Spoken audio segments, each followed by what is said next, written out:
Las Vegas. It's more than just a city. It's a feeling.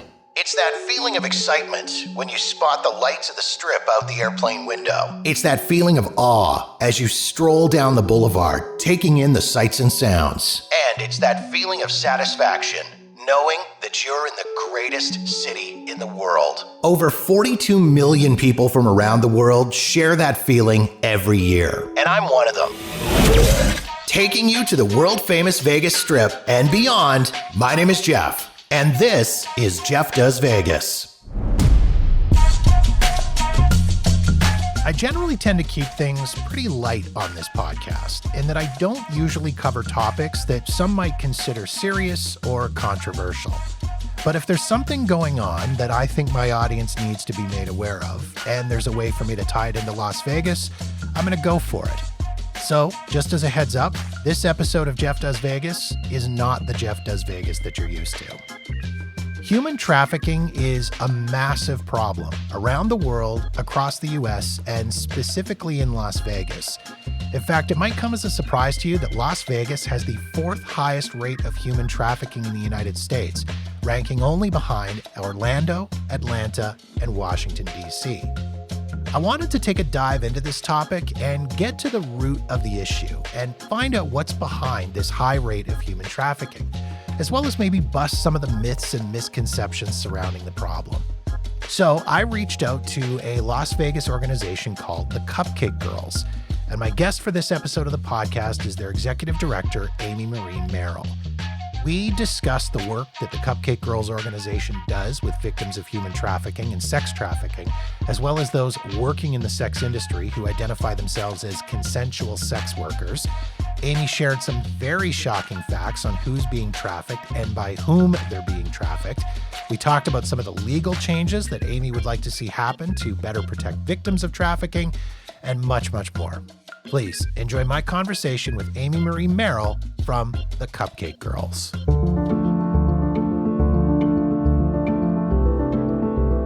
So the Cupcake Girls was founded in 2011 in Las Vegas, so founded locally. And it was really born out of a need. There are a lot of people that are in the adult entertainment industry that are contracted employers or contracted employees rather.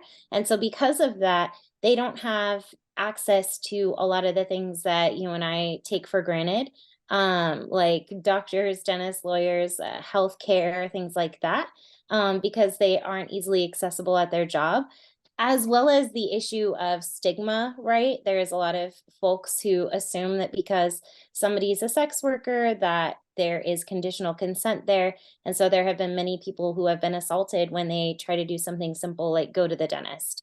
There's also this issue of people who have been trafficked really feeling nervous about being in these environments alone. And so we were really born out of a necessity to make sure that folks have access to everything that they might need to be able to access self-determination and self-empowerment. And so we started in Vegas in 2011. And then a few months after we started, actually, one of our program participants that we were working with here in Las Vegas moved to Portland, Oregon, in an effort to get sober and be closer to their family. And when they did that, they called the team here and said, "There's nobody like you in Portland. What do? We need help in Portland too." And so the Cupcake Girls Portland branch was started in November 2011. Cupcake Girls Vegas branch was started in February 2011. So really close to each other. But in both situations, what we were doing was really beautiful. We were just literally hearing a need from somebody in the community, whether it would be, "Hey, I need to get my kids out of foster care," or "Hey, I need a washing machine," or "My car's broken," or "I need to get my record expunged because I'm having a hard time getting a vanilla job after being sex trafficked for so long." We would be able to just literally open up the phone book, because in 2011, those were still a little bit more popular than they are now, and just go down the list and call everybody that we could think of in that phone book, all the doctors, all the dentists, all the lawyers, all the daycare providers, whoever it was, and say, "Hey, would you consider giving your services to us at a discounted or pro bono rate And then we'd turn around and give those services to our participants. And we wouldn't just hand them a resource, but we'd also say, hey, would you like us to walk through with this, or walk with you through this? And so we'd have people where we were sitting in courtrooms with them as they were petitioning to try and get their kids back. Or we would sit with them as they were trying to make the decision in the parking lot to go to their first AA meeting. Or we would go with them and hold their hand as they were going to a dentist office to get dental work after not going for years, because the last time that they had gone to the dentist, they had been raped while their kids were sitting in the other room. And so the work that we're doing and why we got started here was really out of necessity. And the mission of the Cupcake Girls is to provide support to folks in the adult entertainment industry. So people who are consensually in sex work, so they're choosing this work. It's we consider it to be a job just like any other job. Sometimes you like your job, sometimes you love your job. Sometimes you're doing your job and it's toxic. It's toxic for you and your family. You need to leave. But it's a job, and it's how people are providing for themselves and their families. And then we also understand that people are being sex trafficked. And that's when people are being forced, coerced, or manipulated into sex work. And we wanted to make sure that there was support for both of those populations, because they are so different. And then they are stigmatized so similarly. And so we wanted to make sure that when people are able to leave these sex trafficking experiences, that there are resources for them on the other side of that. And they're not just, given a pat on the back and said, hey, we rescued you, yay, bye. But they're really given opportunities to succeed, and they're given resources that they're needing that were stripped from them. So we're ending up giving them a level playing field when it comes to, equitable circumstances, leaving such a traumatic circumstance.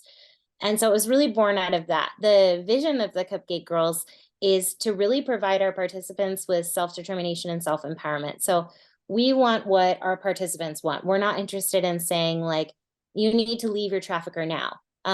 Because a lot of the times those relationships, they're really nuanced. It's scary to leave your trafficker when your trafficker is also the father of your children. It's scary to leave your trafficker when your trafficker is your grandmother and the only community that you've ever known. And so we don't want people to only receive services from them if they're leaving their trafficker. We want them to be able to build up relationship with us and trust with us, so that they can then build up the steps that they need to finally leave. So whether it's saving some money, working an extra job, getting their identification. A lot of the times traffickers will hold on to people's IDs, credit cards, social security numbers, things like that. And so us going to offices with them and pulling all their paperwork, getting them a savings going so that they can finally leave. Those are things that people don't really think about. And the majority of federal government grants and things like that, they say that, if they're going to be giving you those grants, that you need to have your participants name their trafficker. And we don't do that. And that's been a really, really important differentiation from us and other anti-trafficking orgs, because we're not interested in kind of checking a box, so to speak, but we're really interested in how do we walk alongside this participant well, because every single person's case is so different. You hit on so many things there that we're going to have to unpack over the course of this conversation. It's fantastic. It was just, there's so many things there, and things that even in my research into what I was wanting to talk about and wanting to put together for our conversation today, never even entered into my brain. So we're going to I can't wait, Jeff. We're going to get to all of that stuff, Amy. Awesome. Where does the cupcake part come from? There's kind of an interesting backstory to this. Yeah. So what we would do when we were doing networking into strip clubs, brothels, adult entertainment expos, is we would bring in food, because the best way to connect with people is over a meal. So we would bring in sandwiches and salads and things like that, but we also brought in cupcakes. And when people would see us walking into the back rooms of strip clubs and brothels and adult expos, they would yell out, "The Cupcake Girls are here." And that's how we got our name. So we're not a bakery. People are always like, "Oh my gosh, Cupcake Girls, can I put in an order?" I'm like, "Yes, you can," but they are very expensive cupcakes because they're all going to a really good cause. And so we totally do orders and things like that, but we're not a bakery. We are a group of volunteers and staff members, community partners that are all working together in the common goal of ensuring that people have access to the resources that they need. And so a little bit about you. I want to know how you kind of got into this this position of working with Cupcake Girls, and Yeah. where does your interest come in working with survivors of sex trafficking and human trafficking? Yeah, it's interesting. I've been thinking about that recently because I'm actually celebrating this year my 11th year anniversary with the Cupcake Girls. And was like, uh, just looking back and thinking about all of the things that lined up so perfectly in order for me to be here today doing this work. Um, as a young kid, my dad's a retired major in the Army. And as a young kid, my parents were always very intense about, you give back to the community that you're taking from, essentially. So we were always going out and volunteering in different spaces, specifically in domestic violence shelters. And I have five younger brothers, and we would all be in charge of the puppet show. And so we would do little puppet shows for the kiddos that were in those spaces. But then as I was getting older, I worked at a bookstore. And my first friend in this bookstore, she started telling me about the situation that she was in where she is a sex worker. And gosh, I was 16 years old, and she was telling me that we had two police officers in our town that were assaulting her. She had been uh, rescued from a trafficking situation, and the officers had kept in contact with her, and they continued to sexually assault her, unfortunately. And there wasn't any accountability for them because she wasn't sure how to get accountability. And so, me coming from the background that I had, where my dad was this, retired major in the Army, and I had, many family members that are in law enforcement, I was like, well, let's go to the police department and file a report. And so we did, and nothing happened. And then my friend built up enough self determination and self empowerment where she started sharing her story. And 12 other people came forward and said that they were all either sex workers or they were trafficking survivors, and they were being assaulted by these two law enforcement officers. And that was really my first understanding that people are not treated in the same way as me, and that I had certain privileges because the life that I had, and the privileges that I was born into, um, they were not stigmatized in the way that society stigmatizes survivors of trafficking and sex workers. And then I went on to be a flight attendant with US Airways, and I saw quite a bit of trafficking on the planes. And back in those days, we didn't really have Google Drive, and Google wasn't as reputable, I guess, as people think it is now, where it's kind of like a overall directory, right, for different things that you might need. And so when we had people that were needing something, whether they were in a domestic violence situation and we saw them in the airports, or whether they were being trafficked and we saw them in the airports, there weren't those placards yet on the inside of the bathrooms where they say, call this number if you're being trafficked. And there wasn't really an understanding of how to connect to local things that we might need to be able to, local agencies, to send these folks to that we were meeting.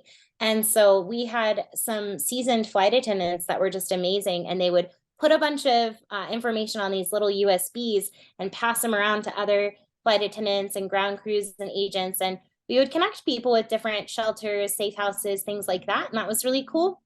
But really, the big moment for me was when I moved to Portland, Oregon in 2009 to take a job in advertising with Wieden & Kennedy. And Wieden & Kennedy is an amazing organization that's been so supportive of the Cupcake Girls since day one. They also wrote Just Do It for Nike, which I think is a really interesting and cool thing. But we were working really late on an ad, and I went on a run with my dog at 4:30 in the morning and saw somebody being punched in the side. And I ran backwards to tell a security guard at a local grocery store to call 911 because I didn't have my cell phone on me, because we didn't really carry around cell phones back then. And the security guard laughed at me and said, she's a prostitute. They're just going to arrest her anyway. And so I'm hearing this woman screaming because she's being punched on the side of the street. and then watching this security guard smirk at me. And it was just like something clicked, and this rage hasn't really left me, to be honest. And so I got my cell phone from my apartment, ran back. But by the time I got back, the woman was gone, and I can still hear that crying to this day. It's interesting how your body remembers specific memories, isn't it? And so I waited for the police officers to arrive, and when they got there, they let me know that yes, like this would have happened. This person was pretty well known for having been loitering and participating in prostitution, is what they called it. So a sex worker in that town. And I was like, well, wait, this person was being abused. Like, what recourse would they have to get safety? Like, how would they get safe from the situation if, even calling the police, they would be arrested? And the officers are like, yeah, that's, essentially like above my pay grade. And I didn't know very much about the police department at that time. So I said, I want to talk to your manager. And they were like, well, we don't really have managers, but, here's our chain of command. And so I was talking with captains, lieutenants, and then within 2 weeks, I was sitting across the way from the chief of police, who was Chief Rosie at the time. And she told me the best advice that I've ever gotten. She said, if you want to make any sort of change in this world, you need to get involved with grassroots nonprofits or work to change legislation. So I've dedicated my life to doing both. And then I started with the Cupcake Girls shortly after they had started in Portland, Oregon, because that's where I was living at the time. I started with the Cupcake Girls in February of 2012 and started as a volunteer. I had never really heard of a mission where people were really giving the self-determination and self-empowerment to the participants, and not saying like, if you go to these, usually in the anti-trafficking world, what it is like, if you go to these classes, then you'll get support. Or if, you go to these church services, then you'll get support. Or if you fill out this documentation, or if you, out your pimp or things like that, then you'll get support. But Cupcake Girls is just giving support for giving support's sake. And I thought it was really, really beautiful. And I still think it's really beautiful. So at first I was volunteering like 30 to 40 hours a week while doing my full-time job. And then in 2016, I took on the role as executive director of the Oregon branch. And then in 2021, I moved to Vegas to help our founder and CEO as they were furthering the mission of the Cupcake Girls. And then in July of 2021, the board asked me to take on the role of executive director of the entirety of the Cupcake Girls after our founder exited the organization. And that's where I've been. That's where I've been since 2021. And it's been an interesting ride, to say the least. But I wake up every single day really proud of the job that I get to go to work and do, because we're actually creating change. We're actually creating movement and supporting people who are oftentimes not only overlooked, but intentionally oppressed and intentionally cast aside. And we're saying, absolutely not. All people matter. And providing them with the resources that they might need. So it's a little bit of my story. I'm a single parent. And so this work is really important to me. As I have a kiddo, 8 years old, Lux is her name. And she's been with me along in this work, right? 11 years, she's 8. She's was kind of born into this. And hearing her perspective on the work that we're doing and how important it is to her is always really beautiful for me. And she always says, we do this because all people matter. And I just think that's the sweetest thing. But yeah, I think like doing this as a person who has not been trafficked. I have not been trafficked. I've not been a sex worker, but I have experienced sexual violence. Unfortunately, I've been assaulted multiple times. And I also am a survivor of domestic violence. And it's really interesting to me because there are so many intersections of, of course, sexual violence and sex trafficking. And so there are so many times where it just feels like, okay, we're creating better for the people that we're leaving behind, right? We're creating better for this next generation. And that's what I get to do every single day that I get to go to work, is hopefully destigmatize this and really talk about the things that nobody's really wanting to talk about because it's uncomfortable. We have a hard enough time talking about sex, And so it's hard to talk about sex trafficking, right? Or sexual assault. I think it's really important that you've mentioned it several times, and you've talked about the stigmatization, and you've talked about consensual sex work and things like that. I think it is very important. And that's part of the reason that I reached out to your guys' organization versus some of the other organizations that are out there. I'm somewhat familiar with your organization through people that I know in Las Vegas. You But at the know, same time, in looking through what you guys are doing versus what some of those other organizations are doing, sex work is never going to go away, yes, especially in a city like Las Vegas. I mean, yep, let's face it, it's Sin City. It's the city of sex. I mean, you step off the plane and you're bombarded with boobs. advertisements of boobs and strip clubs and guys handing out cards saying call Yeah, this number and all this stuff. You're hit with that. So the fact that you guys are focusing on the consensual side of it and saying, yes, there are people that are working in this business that don't necessarily need help, that don't right, need assistance, that are involved because they want to be there. They enjoy it. right. I've had escorts on my podcast. I've talked to dancers on my podcast. And the people that I've talked to are people that want to be in the business. They're there because they enjoy what they do, Right. and they enjoy why they're doing it, and their reasons for doing it are varied, but they're there because they want to be.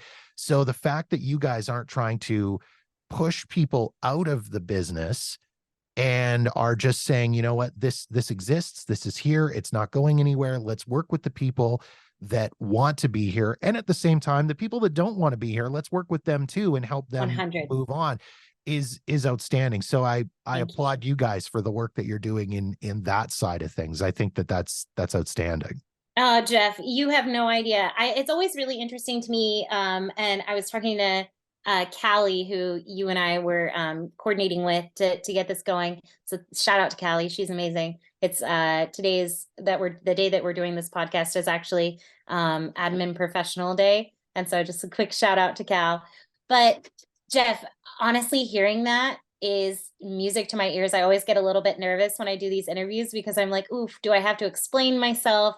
Do I have to educate, Jeff, on the importance of understanding the difference between consent and coercion? And you already knowing that is just music to my ears, especially being a white male in America. You know, your voice matters so much. And so I just want to say thank you so much for saying those words, especially using your platform to do that.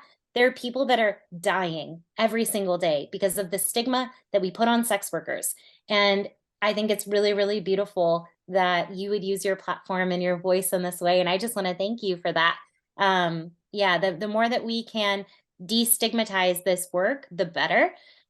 We have a lot of situations, especially in Las Vegas, where people are heavily stigmatized. I mean, in Nevada, we still arrest sex trafficking survivors, which blows my mind.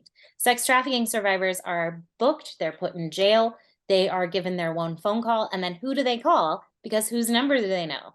Their pimp. And so it's just so frustrating to me as somebody who's working in anti-trafficking that we are stigmatizing sex work so much, because the reason that sex trafficking survivors are arrested, it's not because they're sex trafficking survivors. It's because law enforcement is trying to understand, is this person doing this work consensually or not? And they're willing to, because they're trying to understand that, they're willing to harm the person regardless.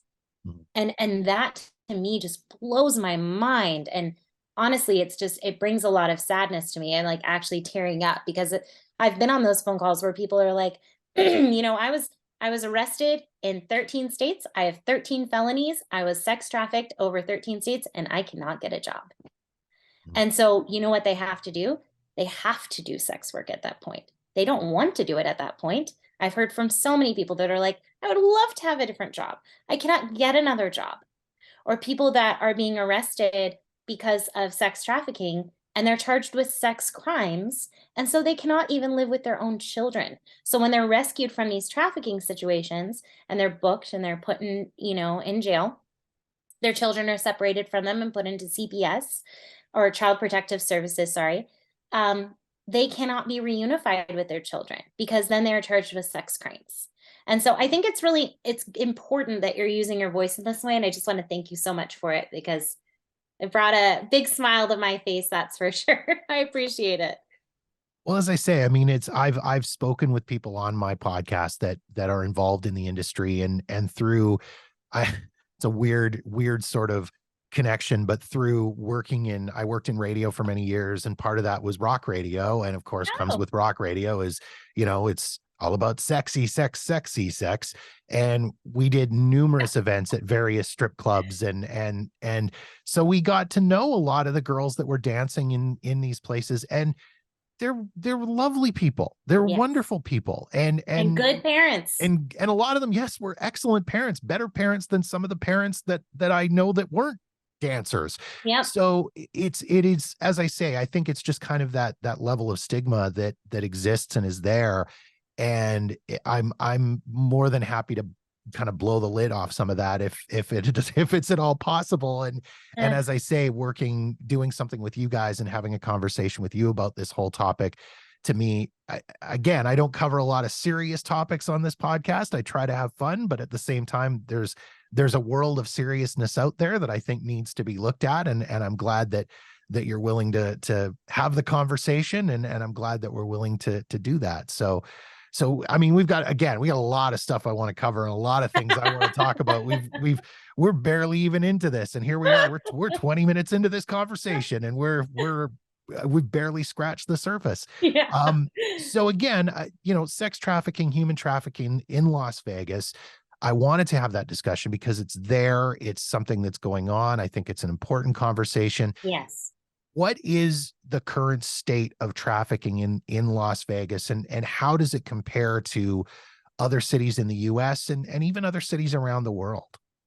Yeah, the state of Nevada itself is very highly ranked for trafficking, period, whether it's labor trafficking, sex trafficking. The majority of trafficking in the state of Nevada is labor trafficking. And so that's people who are brought into the state with the understanding that they're going to be given a job. I was just talking to somebody who was working as a nanny for a family for a really, really long time, and they were entrapped in that service. And it was in Summerlin.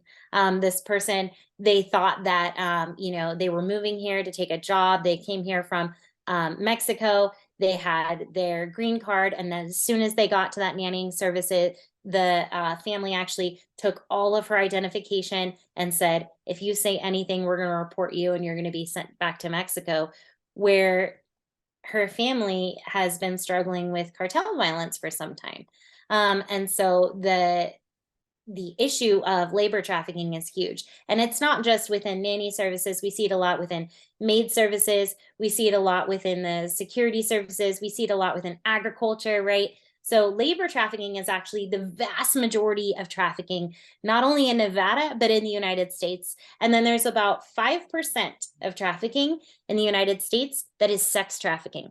And then when we're talking about sex trafficking, we're talking about people who are being forced, coerced, or manipulated into essentially their bodies being used for sex.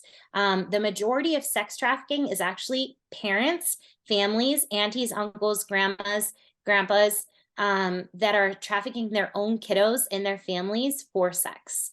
So that is the vast majority of trafficking that we see in Nevada. And that is directly correlated to the fact that Nevada has an opt-in sex education system.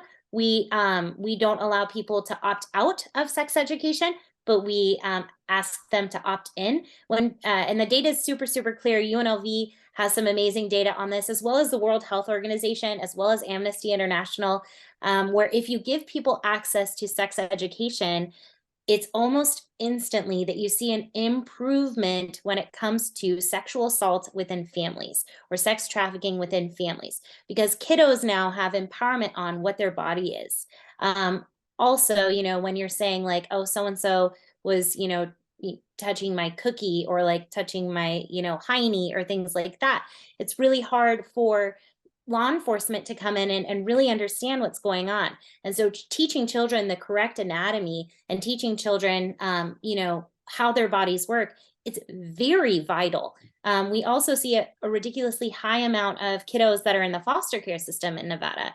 And that's for various reasons, most of which has to do with the fact that a lot of children in the state of Nevada, either they are being assaulted within their families or they're being neglected.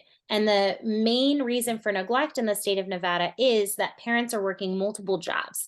So we have parents that are working 2, 3, 4 jobs to be able to put food on the table, to be able to put a roof over the head of their families. And then what happens when you're in that situation? You have a lot of kiddos that are at home for a long amount of time, and parents aren't able to give the supervision that they would like to.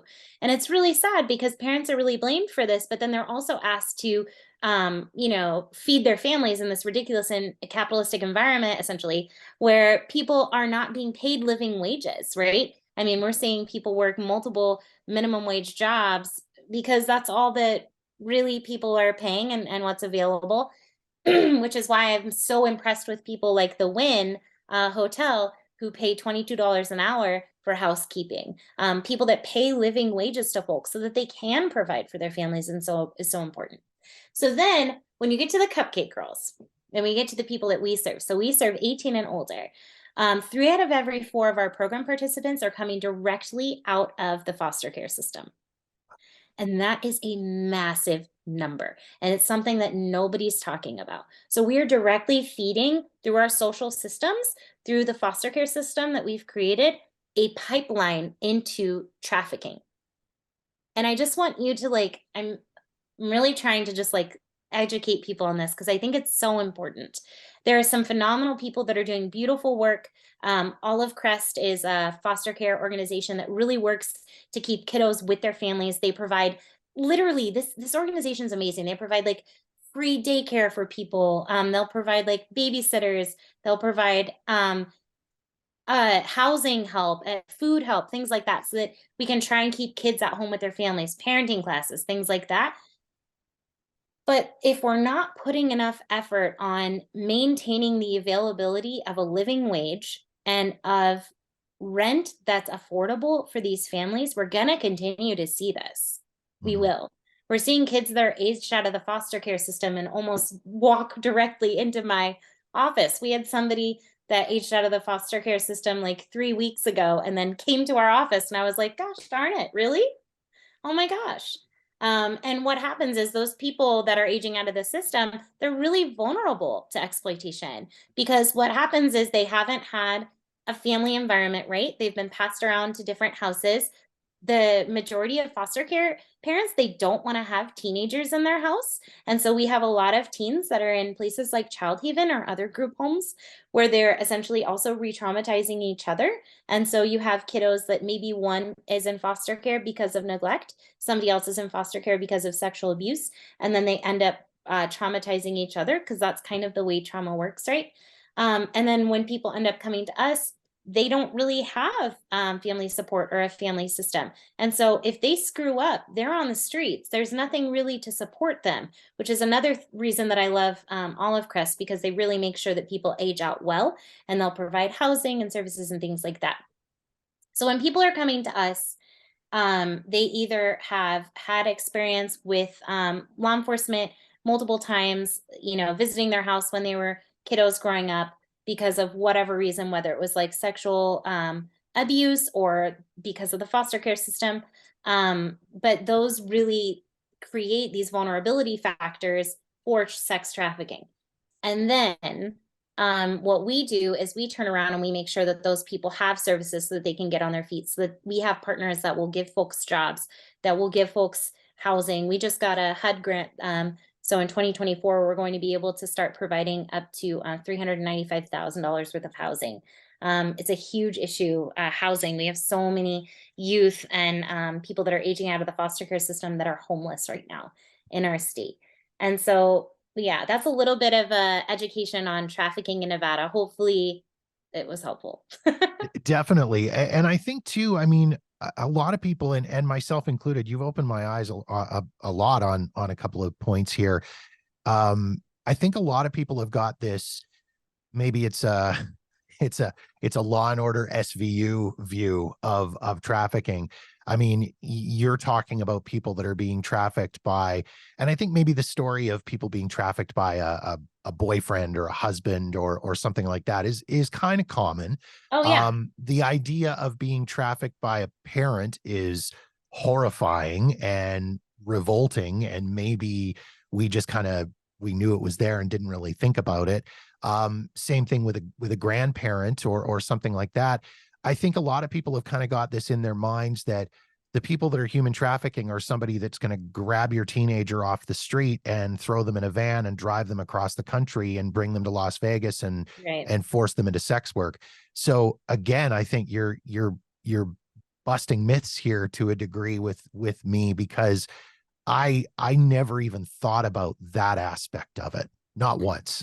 And I don't want to say that like those things don't happen, right? I'm just saying that like the majority of folks are experiencing familial trafficking. So they're experiencing trafficking in their families, they're experiencing generational trafficking, because the thing that a lot of people don't talk about is a lot of it was in the culture of the family. So you don't just have somebody that starts off trafficking. They have experienced either assault or some sort of like neglect or something like that. And then they perpetuate that within their family systems. So usually when we're talking to somebody, I mean, we just had somebody that was telling their story to us, and they were trafficked within their church. Their dad was a pastor in the church, and the elders in their church were telling them that, you know, this person needed to submit to the authority of the church. And then they were trafficked throughout that church by their own father for years. And then that the father ended up trafficking the children of this person. And so these are stories that we hear often. But then we also get the stories of people try to say it's like the Romeo pimp, which I think is like fine to say. But I also think that like when you close your eyes and you think Romeo pimp, you think of a certain race, you think of a certain gender, and you think of a certain look. And that is not what it is usually. So the majority of Romeo pimps are actually white males. So we see a lot of white dudes who are in positions of power who are trafficking other people, whether it's the position of power is because of charisma or whether it's because of the societal position that they've been put in. Maybe they're like a business person or something like that. We see a lot of pilots that do trafficking. We see a lot of community leaders that do trafficking. But then when it comes to the Romeo aspect or like that piece, it's really confusing for a lot of people because they don't understand, well, why wouldn't you just leave? Like, because the story there is that somebody being trafficked, they fall in love with their perpetrator. And it can be really confusing for folks because they're like, well, if somebody's trafficking you, just walk out. But there are so many issues with that. There's a lot of the times that like you are starved for love and affection from this person because in the very beginning of the relationship they shower you with just like gifts and time and affection, and they just tell you you're the most amazing person in the world, and then all of a sudden they beat you up, and then they tell you, I'm so sorry, I'm so sorry, and then they do it again, and they pull you into this essentially domestic violence relationship, and then the trafficking begins. And so we see a lot of nuance within trafficking that people they don't want to talk about because it's not the easy conversation of like, oh, just make sure that you know you don't get kidnapped and thrown into the trunk of a car. And I don't want to say that those things don't happen because I've seen them happen.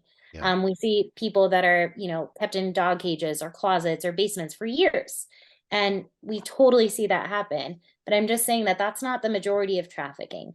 And I think that the more that we start talking about the way that trafficking is perpetuated in Nevada, the better, so that we can start protecting our kiddos before these things even start happening. What kind of a role does Las Vegas being such a transient city and such a tourism heavy city play in the level of trafficking within the city? Yeah, so it's hard because the majority of folks that I hear that are being trafficked on the strip, or that have been trafficked on the strip, they do talk about you know, being forced into these situations um, by their pimp into the hands of tourists and people that really wouldn't know any better. And usually what the pimp will do is they will send in somebody who's being trafficked. They'll send them in and they'll also have them like steal from them. So steal watches or money or things like that, and then give everything back to their pimp. So I think that because it is like a tourism heavy city, it's harder as a tourist coming into a situation like that to know, oh, hey, like this is what might happen and this is what to be looking out for. But also, it's a tourism heavy city. And so we have a lot of people that are in sex work. So we have a lot of people that are working inside the casinos, working the hotels, working the strip, and trying to make money for themselves and their families. And so I think that it can be hard to understand how much trafficking is going on and how much of this is consensual work because sex work is criminalized, which is why we've been pushing for quite some time at the Cupcake Girls, because sex workers have been pushing for this for quite some time to decriminalize sex work so that we would have a really clear understanding of who is being forced and coerced into this and who isn't. Because then we could open up channels of sex workers feeling comfortable to go to the police and say, hey, this happened to me. I was assaulted on the job. Help me out. But it also gives the pimps less leeway to say to the people that are being trafficked, hey, if you say anything, I'm just going to get you arrested. And, I have no felonies. They're just going to arrest you. You'll be put in jail forever, that kind of a thing. So it gives the ability for folks to talk about it. We do not have clear data on how much trafficking is going on in Las Vegas. We don't have clear data on how much sex work is going on in Las Vegas.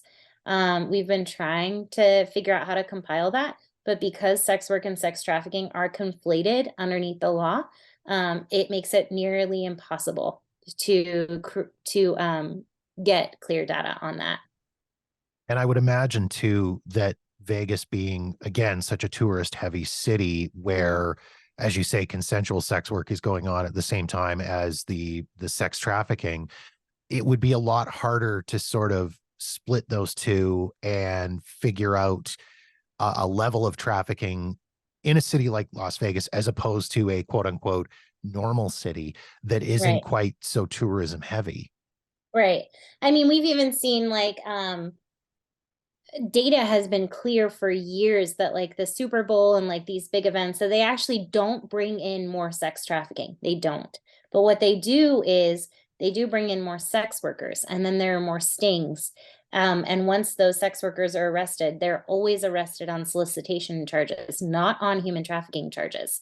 And so this myth of like sex trafficking being increased during these big events, that directly comes out of sex work being criminalized. And so I think that like once it is decriminalized, we're going to have a clear idea of how much trafficking is going on, and we're going to be able to clearly defeat trafficking because we'll be able to define it clearly, but we can't defeat what we're unwilling to define. And so until we decriminalize sex work, I don't think that we're going to ever get a clear picture of what's actually going on in Vegas.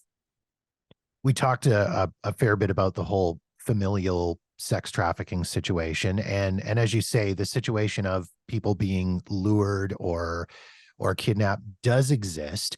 I know I've got parents that listen to my podcast that have Yeah. kids that are in situations or could land in a situation.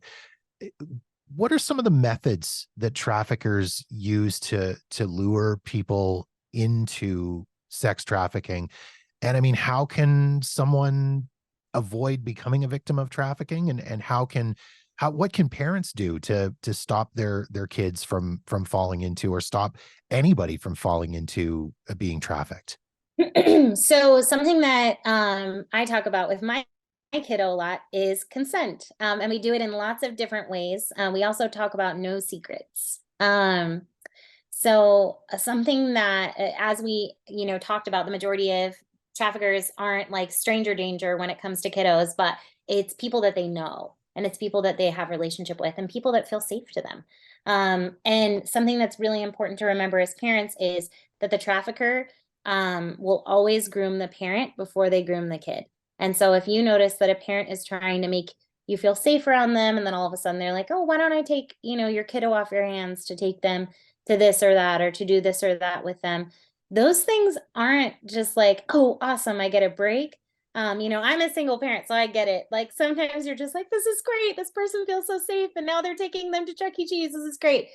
I am always really, really cautious with things like that. And in fact, I have about 5 people that I can count that are allowed to hang out with my kiddo when I'm not around because they have been vetted for years. And because my kiddo and I have a really, really open relationship. So consent always starts with communication, and teaching your kid to trust you and to trust that you're a safe space is always the most important thing.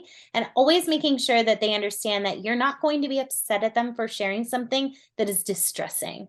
A really great example is my kiddo was sharing with me that there was somebody in their school that was passing around information about how their brother had shared with them a video of people having sex. Well, that to me is a pretty big red flag, right? We have second graders that are hearing about this video about sex. And so we talked about like, okay, well, this is what I'm thinking that I need to do next. I'm thinking I need to talk to the teacher so that the teacher knows what's going on. And I'm also going to have a conversation with this person's parents so that they know what's going on. Because sometimes kids feel nervous to tell their parent that they had seen something that they weren't supposed to see, right? Sure. Yeah. And so we want to make sure that they feel like they can go to their parents about this and open up that window of communication. And so Lex is like, yeah, of course, yeah. But that's because we've built that relationship from the ground up. So anytime, like if kids are going to do stuff, we all do stuff, right? Like make a mistake, break a glass, lie about something, whatever it is. I always make sure that I don't make a big deal about it. And I'll just say, oh, okay, well, this happened. What are we going to do next time? So that my kid isn't scared to come to me with information that could be distressing. The other thing that we do is teaching Lex consent from a really young age with little tiny things like tickling. So like I don't tickle Lex without her consent, or we don't, we have really big body boundary conversations where I'll be like, hey, can I have a hug? And then she'll say yes or no. And if she says no, I do not get my feelings hurt. I do not get upset. I'm like, okay, thanks so much for having that boundary today. Is there a reason you don't want to hug? Okay, you don't want to talk about it? Great. When we go to family situations, I am not the parent that's like, go hug and kiss your grandma and grandpa. If she wants to hug them, if she wants to do whatever, that's on her. But I'm not teaching her that her body belongs to everybody else. I'm teaching her that her body belongs to her first, and I'm teaching her open communication. I always talk about and stress the importance of checking your kid's phone. Traffickers will always, always, always try and like have private communication with your kids and have secret conversations with your kids. So no secrets, like if they get a phone, that's, up to you, but making sure that you're reviewing those text messages that are going through. And if you don't have the time to review those text messages that are going through, your kiddo does not need a phone. And I think that it's really important that people understand the phone is almost always the first way that the trafficker is going to be getting into your home and going to be getting into your kids' daily rhythms. So we don't want that normalized. We don't want those secrets normalized. So if you can't take the time to check the text messages, don't let your kid have a phone, essentially, is what I usually say. And then the last thing that I always talk about is if your kid's getting a bunch of random gifts, like if they're coming home with brand new pencils or cool erasers or expensive things like magic Mixie dolls, if anybody knows what that is. But if their kids coming home with expensive stuff, that's something to be really alert about. Traffickers will use whatever means that they can to shower your kid with affection. So whether it's gifts, words, or quality time, the trafficker is going to be trying to have as much pull on your kid as they possibly can. So those are the things that I would be alert about. But I really stress the importance of not teaching your kids stranger danger. Strangers could be a really big lifesaver in the event of something traumatic happening to your kid and them needing to get away from that trusted person in your life and in your kid's life. So making sure that people know like that they can come in, my kid can come and complain to me about anybody. They sometimes, like I said, I have 5 younger brothers and she'll say, Uncle John pissed me off. And I'm like, tell me more about that. What did that look like? But I'm always team Lux. I'm always team community. And then we work things out together, but I'm never over the top distressed or freaked out when she tells me something. So I hope that those tips and tricks are helpful. The last piece that's really, really difficult for a lot of parents is teach your kid about their anatomy. Your kid needs to know the names of their body parts. We don't, say kashi, we say vulva. There are things that we need to be teaching our kids so that if something were to happen, there is no shadow of a doubt that, hey, this person touched me here, so that we can stop it before it becomes something worse. Mhm. Those are all incredible points. I'm not a parent myself. My wife and I don't have kids. We just have a giant hairy dog who is enough of a child for us at times.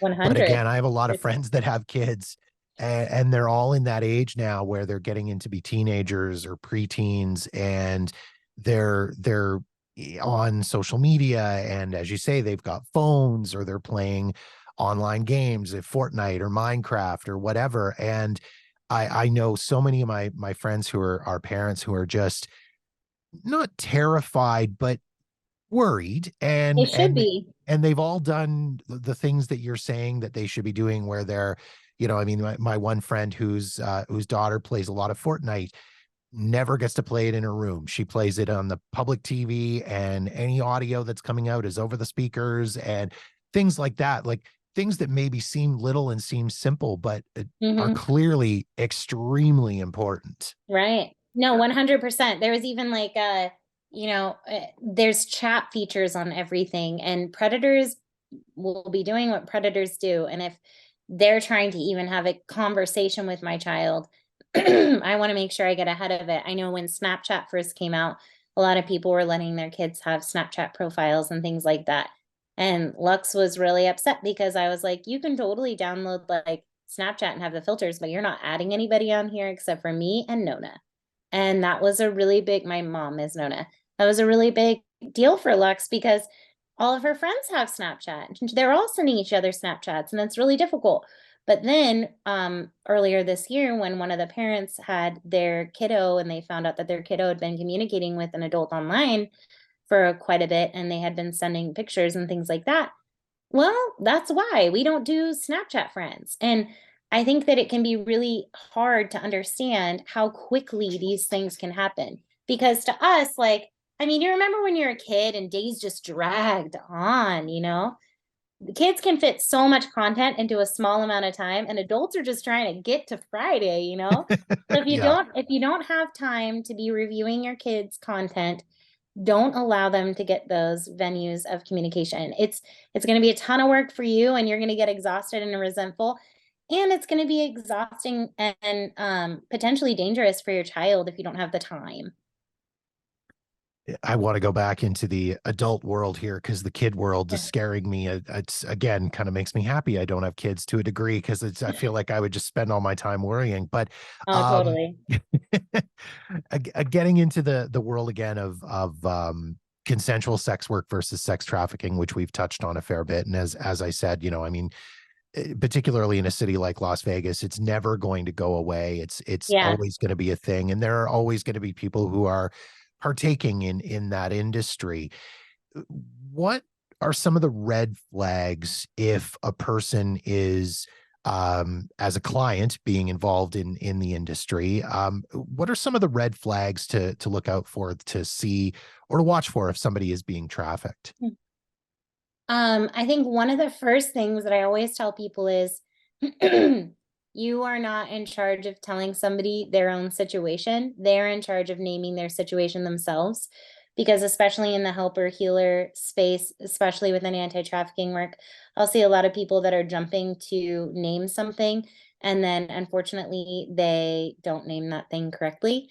So we could have somebody that we think is in one situation and isn't, and we could potentially be harming that person. Um, whether they're experiencing mental health distress, whether they're in a domestic violence relationship, or whether they're in a self-harming situation, right? So a lot of the times I'll hear people say things like, look for bruises and things like that. That is not a good telltale sign. What I usually do is we always at the Cupcake Girls give the mic back to the participant that's in the situation.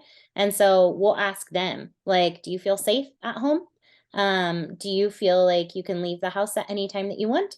Do you feel like you have the ability to go places when you would like to? Is there somebody who's in charge of making sure that you are going to those places? And then we have the conversation about, like, are you in charge of your money? So when you make money, who holds on to your money? Are you holding on to your money? Do you have access to your money? Um, how much access do you have to your money? And then we'll have the conversation of, do you have access to your identification? So your driver's license, your social security number, your insurance information, things like that. Do you have access to your kiddos' social security information, their birth certificates, things like that? And then if we're realizing that people are not having access to like fundamental paperwork and things like that, that'll be a red flag for us. But it won't necessarily be us saying this person is being trafficked. In fact, it rarely is. I would say 99.9% of the time, we are not looking at somebody and saying, these people are definitely in a trafficking situation, because that takes the power away from the individual to name their own circumstance. And when we do that, we are essentially coercing them, just like the pimp did, right? So when we're telling somebody, well, I think you have this, and these are all the reasons why, we're gaslighting them into believing the thing that we want them to believe, instead of allowing them to come to those conclusions by themselves. And we don't want to slip in and be another person that's telling them how to live their life. We want them to be able to have access to that self-determination and self-empowerment on their own. So we can ask a lot of questions that can help them come to conclusions on their own. But I really always recommend against telling somebody that they're in a trafficking situation. And worst case, please do not remove somebody from a situation that you think that they need to be removed from unless they're ready, because they will return to their trafficker and they will probably be beat up quite a bit or die. And so it's really important that we allow people to have bodily autonomy and to decide when they're leaving a situation. A really good example is within domestic violence relationships. They talk about how you should never come in between the abuser and the person who's being abused. So you wouldn't go to the person who's being abused and say, your abuser's a terrible person, you know, you need to leave them, what's going on? But you always ask the person who's being abused, like, do you feel safe? Is there anything that I can do for you? You always want to be available for them, because you're so wrapped up in the abuse at that point that you will do anything to protect the person who's abusing you, because that's your reality, and you're more comfortable within that trauma than you are within the freedom that is potentially here for you, that truly, if you've come from a foster care experience too, you've never really experienced. So it's terrifying. And so we allow people to come to those conclusions on their own, and I think it's important that the public does too.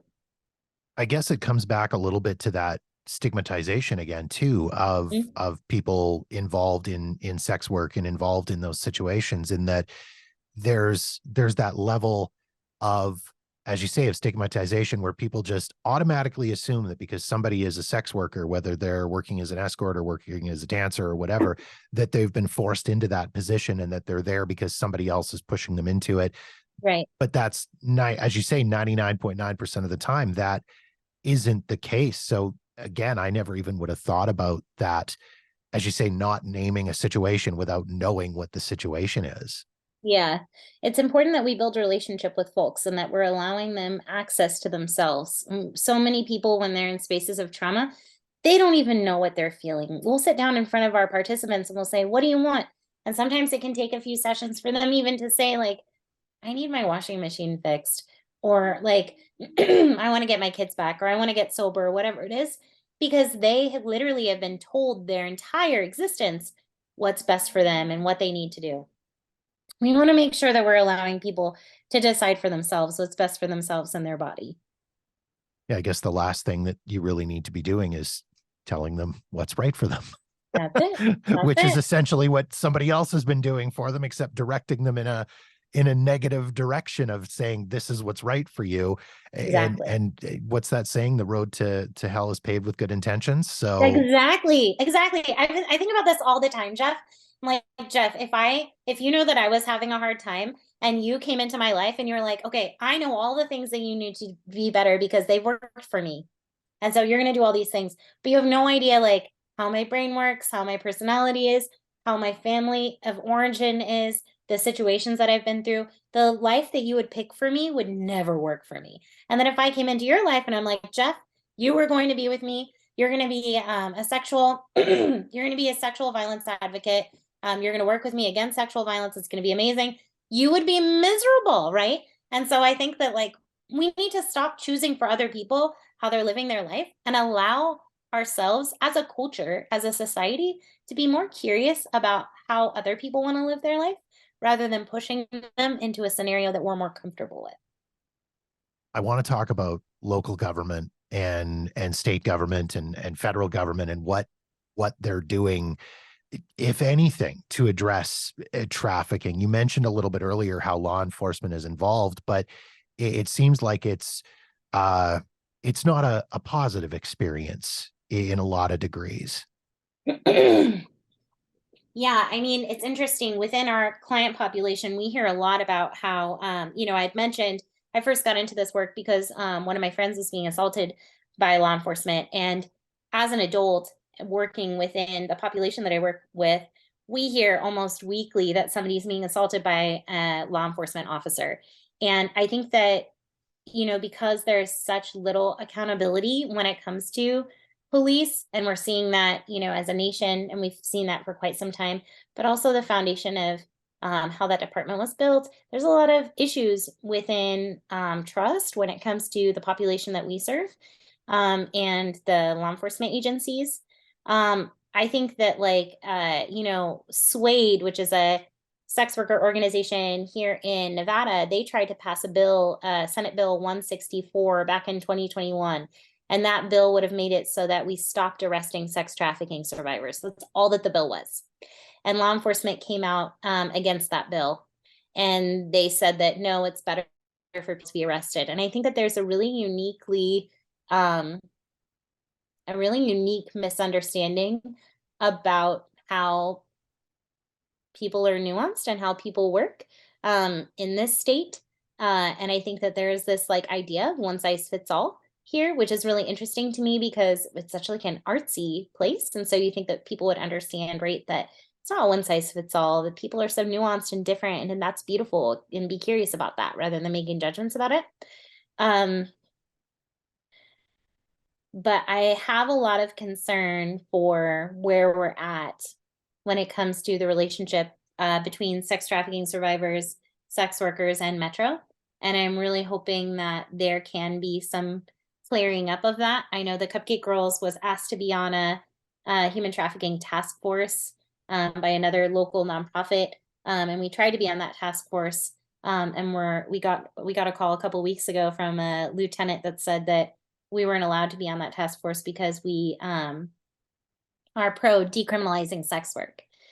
And I just think it's really interesting, like when we're pushing out varied opinions on how to attack an issue, and when we're not working as a community to attack an issue, and we're really siloed in our thinking, we're not going to create any positive impact. We're going to continue to harm a lot of people. So it's been interesting to me. I think like when I'm seeing the laws that are being pushed out that are supposedly to help sex workers and trafficking survivors, a lot of them have talked about ending demand or criminalizing sex workers, or making harsher penalties on people that are soliciting sex. And as we were saying earlier in this podcast, sex work isn't going anywhere, and sex workers aren't going anywhere. And so when we're heavily criminalizing something, what we're doing is we're harming Indigenous people, and we're harming Black and brown women.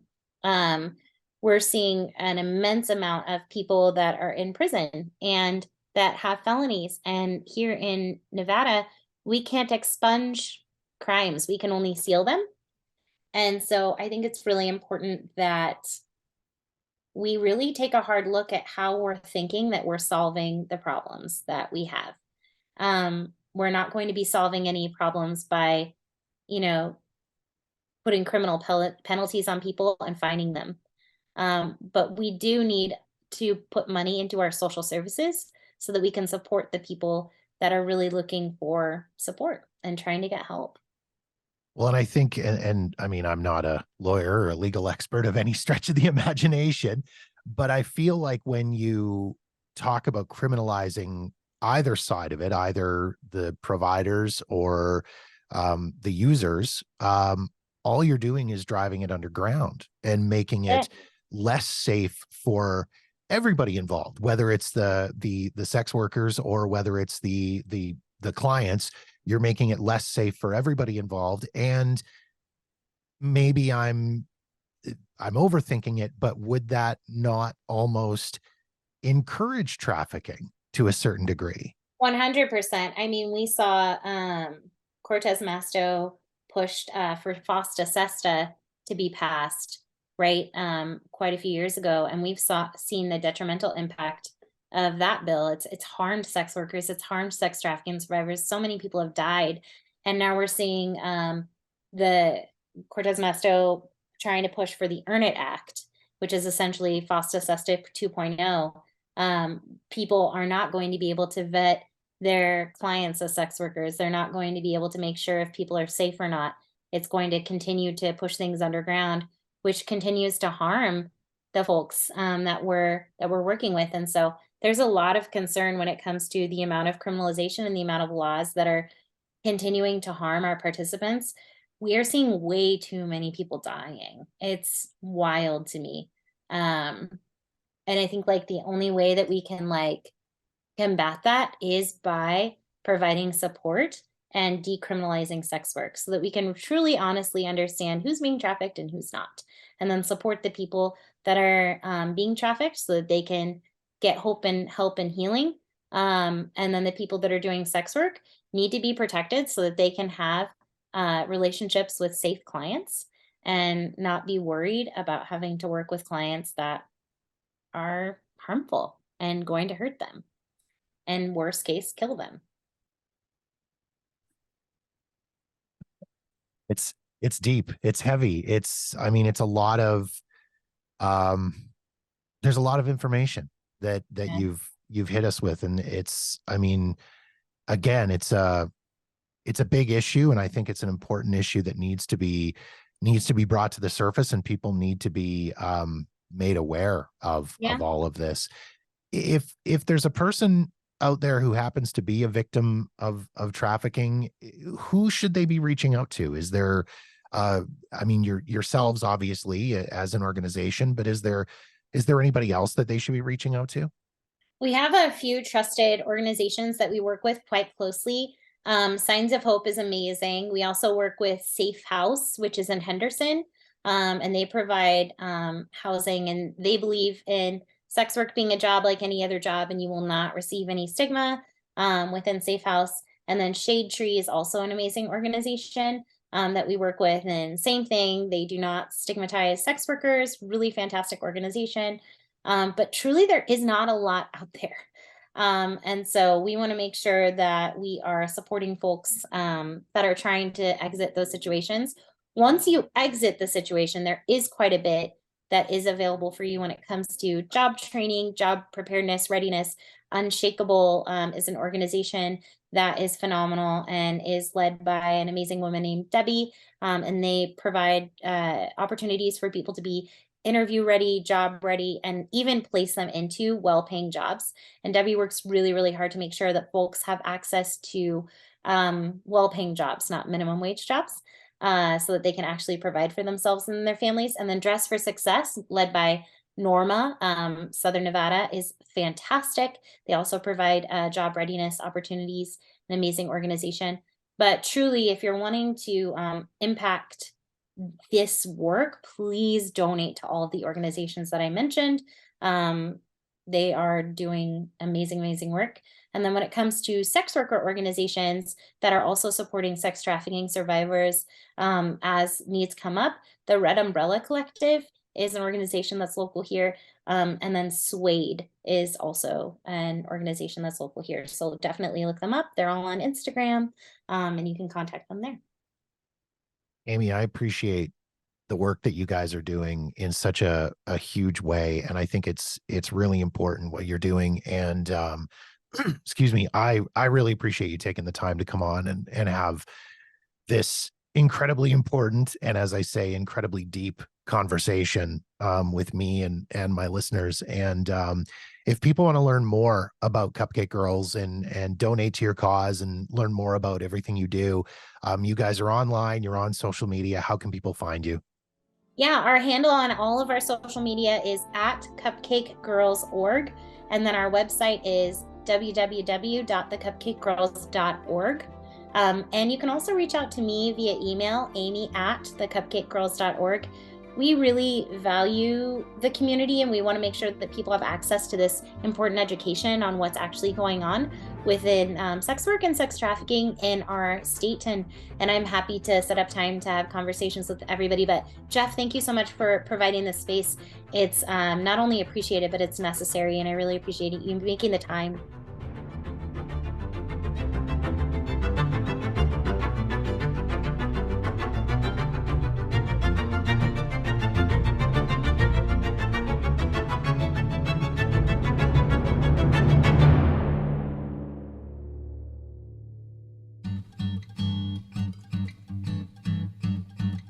And that wraps up another episode of Jeff Does Vegas. If you've got feedback on this episode of the show, or any other episode for that matter, or you've got suggestions and ideas for topics you'd like me to cover on the podcast, please feel free to reach out to me via Facebook, Twitter, or Instagram at Jeff Does Vegas. Or drop me an email directly at jeff@jeffdoesvegas.com.